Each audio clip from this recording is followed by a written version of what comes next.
Dinumog ng mga mananampalataya ang iba't ibang simbahan para ipagdiwang ang linggo ng palaspas.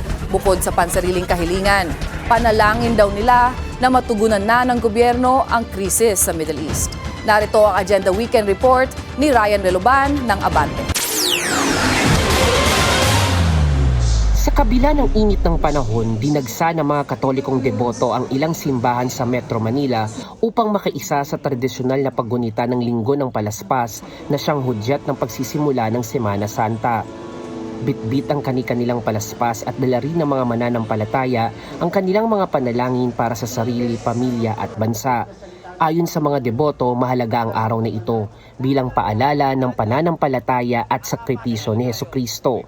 Isa na si Jennifer De Ocampo na mula pa sa Cavite na piniling magsimba kasama ang kanyang pamilya sa Quiapo Church sa Maynila ngayong Linggo ng Palaspas na mismong kaarawan niya rin.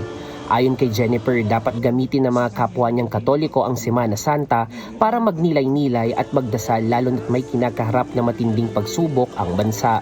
Dapat po tayo magtaimtim na manalangin na lahat po ng mga pagsubok na nangyayari sa atin ay malalagpasan po dahil po alam ko ang Diyos nandyan lang sa atin at hinihintay lang tayo na tayo ay manalangin, taimtim na maniwala na ang Diyos ay laging nasa ating tabi.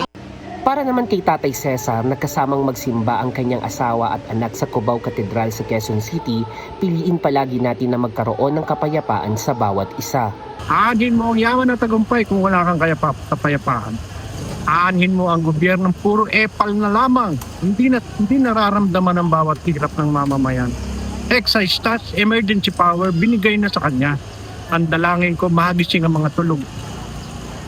Pumasok muli si Kristo, tanggapin nila. Manaig ang kapayapaan at kabutihan sa tao. Bukod sa mga Katolikong deboto, pinili rin ng ilang foreigners na magtungo naman sa Manila Cathedral ngayong Linggo ng Palaspas. Sa homily ni Father Raymond J. Licuana ng Quiapo Church, sa mga ganitong pagsubok na nararanasan ng bansa ay nakikita ang pagiging matatag ng mga Pilipino. Sa kabila ng lahat, sa kabila na may pagkukulang ka pa, sa kabila na may hinihiling ka pa, sa kabila na parang nabigo ka sa inaasahan mo, na hindi tila dininig ng Diyos ang dasal mo, pero nakakapit ka pa, nagdadasal ka pa rin, nagmimisa ka pa rin, nagsisimba ka pa rin, yan ang tunay na pananampalataya. Nakakapit ka pa rin sa Diyos sa kabila ng lahat. Bukod sa misa at pagbabasbas ng palaspas, inaasahan din na magpapatuloy ang pagdagsa ng mga deboto sa iba't ibang simbahan sa mga susunod na araw. Para sa mas maraming deboto, ang palaspas ay hindi lamang tradisyon, kundi isang simbolo ng pananampalataya at pag-asa habang ginugunita ang paghihirap, kamatayan at muling pagkabuhay ni Hesukristo. Para sa Agenda Weekend, Ryan Reloban, Abante!